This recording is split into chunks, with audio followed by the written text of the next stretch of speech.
Hello बच्चों, स्वागत है आपका एक बार फिर हमारे यूट्यूब चैनल अंकित जिंदल फिजिक्स में। नेक्स्ट टॉपिक हमारा जो आता है वो आता है ओम के नियम की सीमाएं। आज हम लोग जो डिस्कस करने वाला टॉपिक है वो डिस्कस करेंगे ओम के नियम की सीमाओं को। अब ओम के नियम की सीमाओं को हम लोग डिस्कस करने से पहले इसकी दो डेफिनेशंस मैं बताता हूं आप लोगों को कि जो युक्तियां होती हैं, जो इलेक्ट्रॉनिक डिवाइसेज हैं, विद्युत युक्तियां हैं, वो विद्युत युक्तियां दो प्रकार की होती हैं।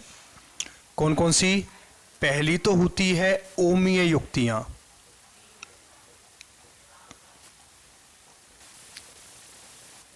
सीमाओं के अंदर ही आएगा, ये दो ही डेफिनेशन पढ़नी है। और दूसरी होती है अनओमीय युक्तियां। ओमीय युक्तियां किसे कहते हैं? कि भाई वे युक्तियां जो ओम के नियम का पालन करती हों, वे युक्तियां जो ओम के नियम का पालन करती हों उन्हें कहते हैं ओमीय युक्तियां। तो अनोमीय युक्तियां क्या हो जाएंगी? वे युक्तियां जो ओम के नियम का पालन नहीं करती हों उन्हें क्या कहते हैं? अनोमीय। ओम के नियम का पालन कैसे?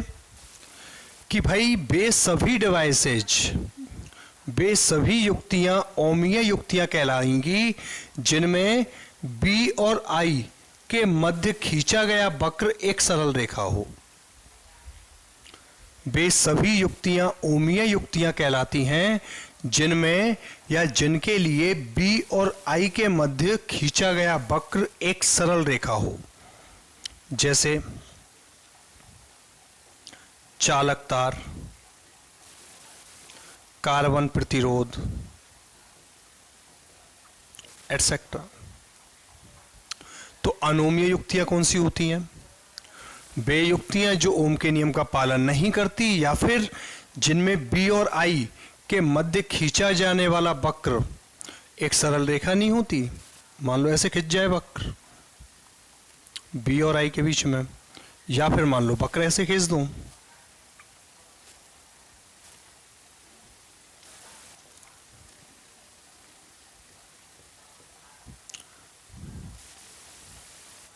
ये जो वक्र खींचे जाते हैं ये खींचे जाते हैं डायोड के लिए।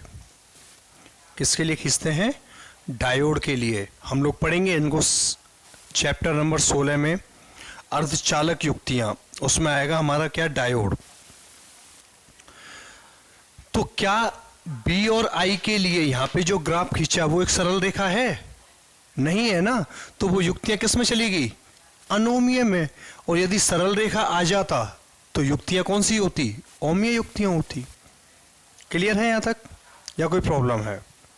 नहीं है। आगे चलें। इसके एग्जाम्पल हो जाएंगे, डायोड हो गया, एलईडी हो जाएगा, ट्रांजिस्टर हो जाएगा, एटसेट्रा। पढ़ाऊंगा मैं इन सबको 16वें चैप्टर में। बहुत इंटरेस्टिंग टॉप चैप्टर है वो, बहुत लाजवाब। ठीक है। क्या हो जाएगा? डायोड, ट्रांजिस्टर, एलईडी वगैरह वगैरह। आ गई सीमाएं समझ में? सीमाओं का मतलब क्या है कि भाई युक्तियों को दो हिस्सों में बांट दिया इसने। पहली तो जो हिस्सा है वो पहला हिस्सा आता है ओमीय युक्तियों का, और दूसरा हिस्सा जो आता है वो आता है अनओमीय युक्तियों का। मतलब वे युक्तियां जो ओम के नियम का पालन करती हैं वो तो हो गई ओमीय, और जो नहीं करती वो अनओमीय। यानी जिनके लिए बी और आई के मध्य खींचा गया ग्राफ एक सरल रेखा हो वो तो ओमीय, और जिनके लिए सरल रेखा ना हो वो अनओमीय। ठीक है यहां तक। अब नेक्स्ट में आप लोगों को टॉपिक पढ़ा रहा हूं कार्बन प्रतिरोध। क्या पढ़ा रहा हूं? कार्बन प्रतिरोध, जिसका 1 नंबर का क्वेश्चन 200% एग्जाम में पूछा जाता है। एग्जाम में कोई भी पेपर उठा लो, उसका क्वेश्चन नंबर 3 वही होगा, कार्बन प्रतिरोध का।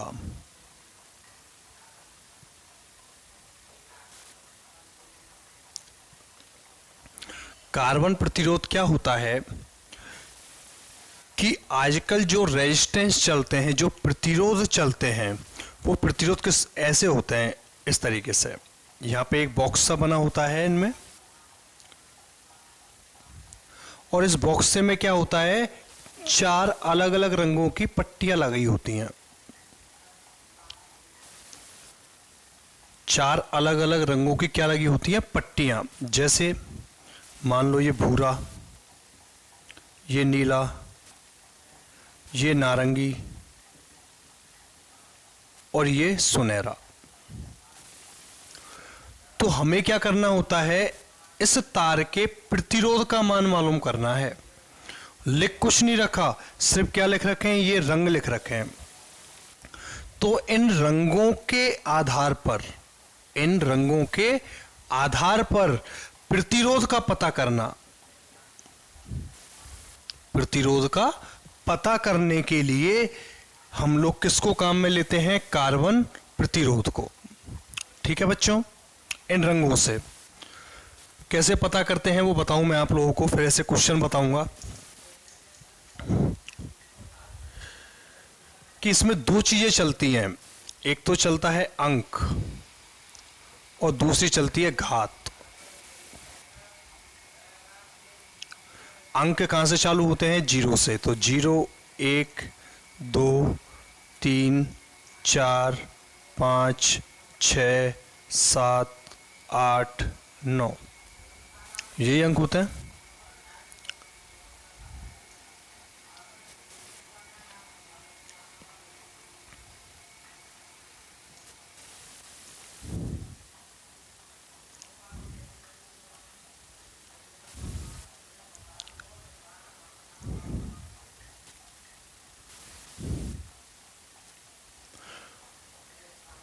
और इन अंकों से ही बनती हैं क्या, घात।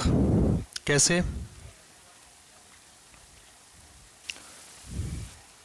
टेबल ड्रॉ कर लूं मैं, एक सेकंड बस, हो गई।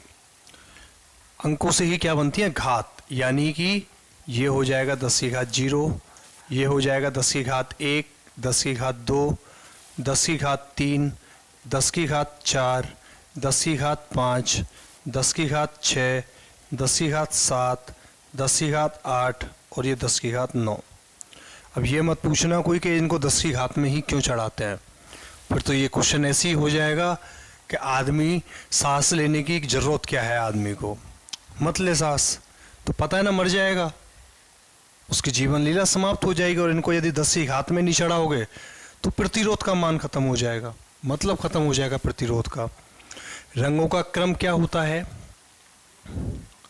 सबसे पहले होता है काला यानी ब्लैक, फिर होता है भूरा, ब्राउन, फिर होता है लाल यानी रेड,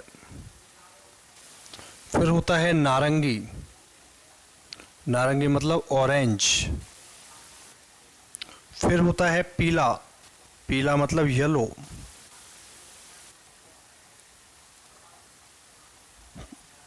फिर होता है हरा, फिर होता है नीला,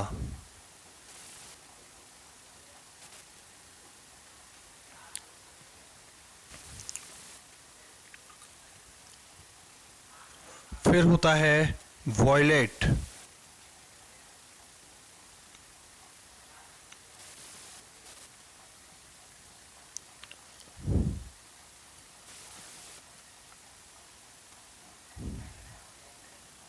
ग्रे और वाइट। वॉयलेट, वॉयलेट का मतलब क्या होता है, वॉयलेट जानते हो कि नहीं जानते, जानते हो ना, पहले पढ़ा होगा आप लोगों ने किसमें, इंडिगो।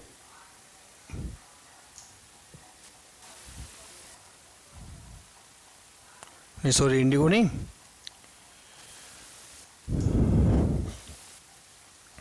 रंगों का क्रम क्या होता है, वेबग्योर होता है ना,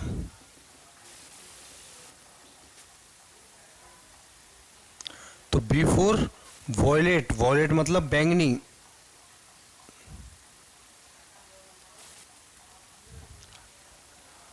ग्रे, ग्रे मतलब सलेटी, और वाइट मतलब सफेद। मतलब जो मैंने आपको बताया था कि भाई उसमें क्या होता है, रंगों की पट्टियां लगी होती हैं, और रंगों की पट्टियां क्या इंडिकेट करती हैं। पहली पट्टी यदि काली है तो काली का अंक क्या है, 0। पहली पट्टी यदि नारंगी है तो उसका अंक क्या है, 3। ये याद रखना पड़ेगा as it is. Serial disturb नहीं होना चाहिए। इसके साथ में 3 चीजें और आती हैं। 3 चीजें और क्या आती हैं,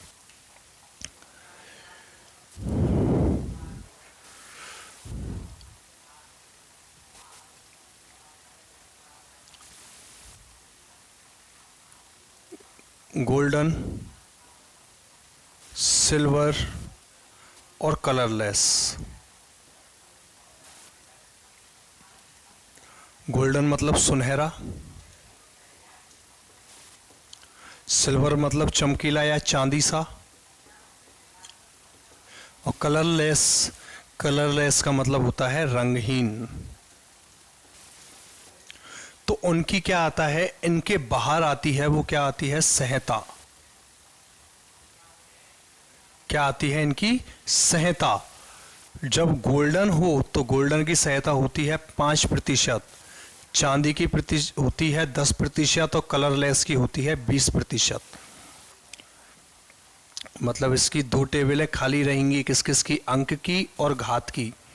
इसके बाहर जाएगी ये, इसी टेबल में नीचे बनाना है इनको।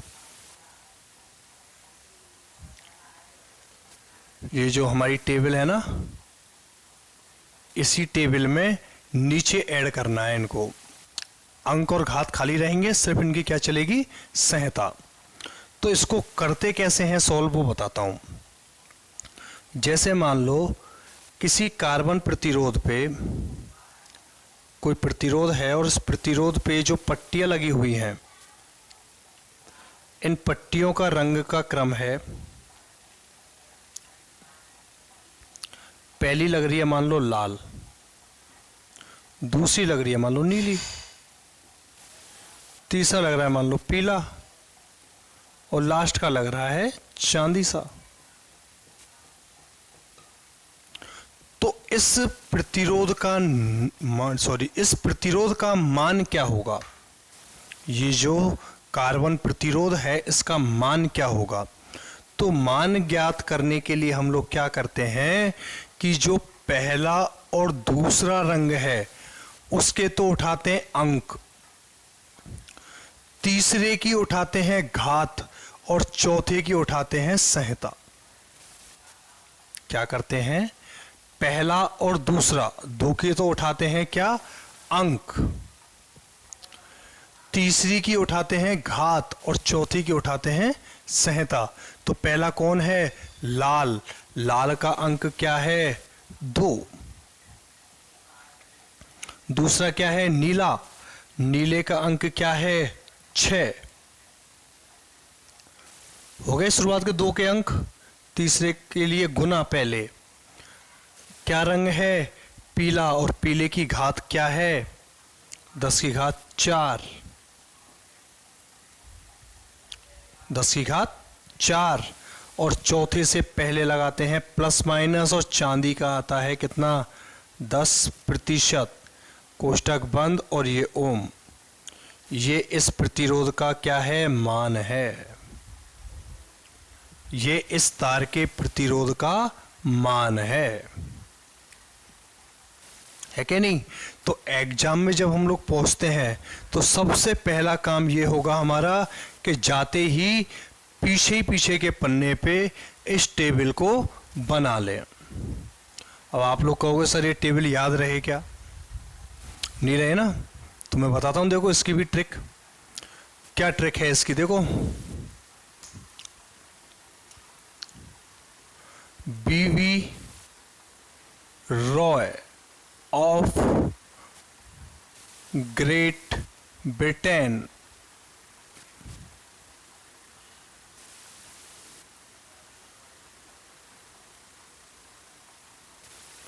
हैज वेरी गुड वाइफ,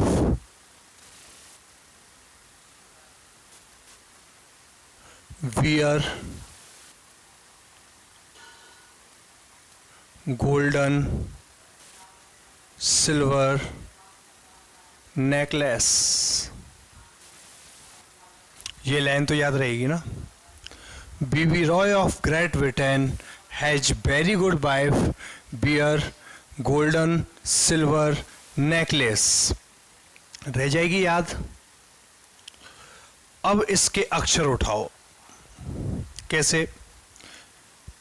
पहला रंग, दूसरा रंग, तीसरा, चौथा, पांचवा, छठवा, सातवां, आठवां, नौवां और ये 10वां। हो गए 10 रंग के नहीं हुए।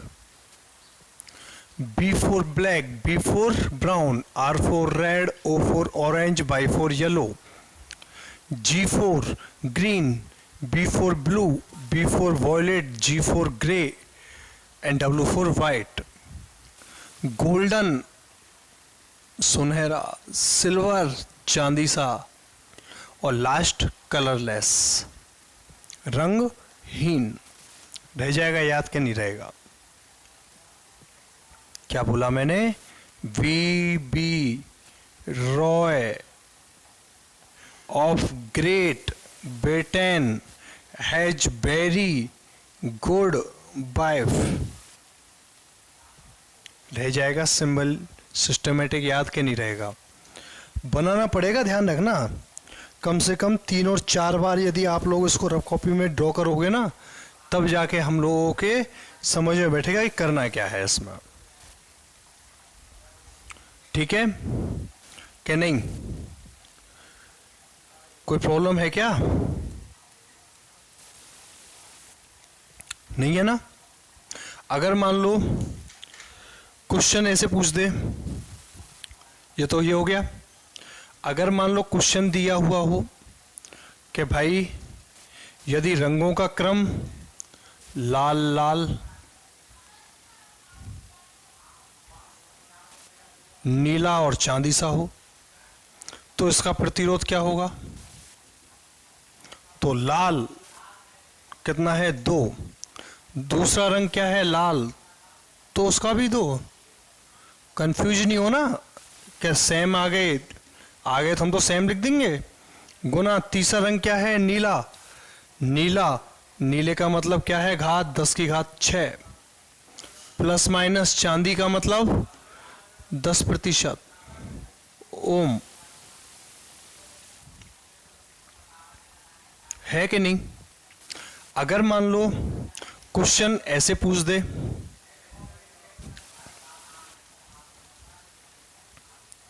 यदि कार्बन प्रतिरोध का मान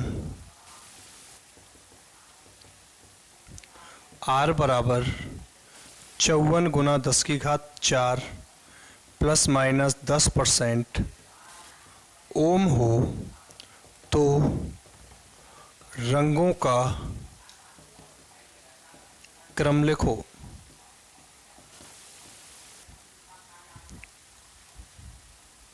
रंगों का क्रम लिखो। अब क्रम के ही नंबर हैं इसमें। नंबर किसके हैं? क्रम के। तो पहला अंक क्या आ रहा है? 5। 5 का मतलब क्या है? हरा, कॉमा। अगला अंक क्या है? 4। 4 का मतलब क्या है? पीला। 10 की घात 4। 10 की घात 4 का मतलब क्या है? पीला। और 10% का मतलब क्या है? चांदी सा।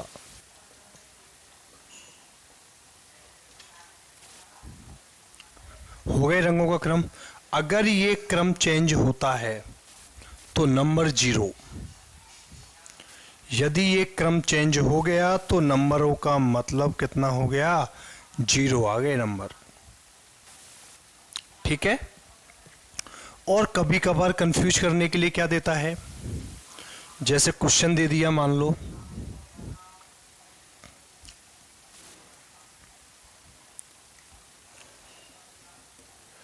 यदि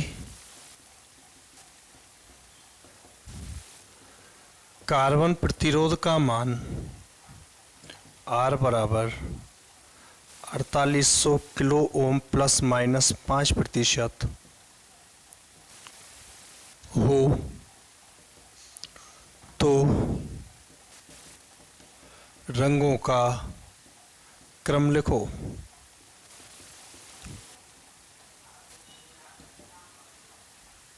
क्या है?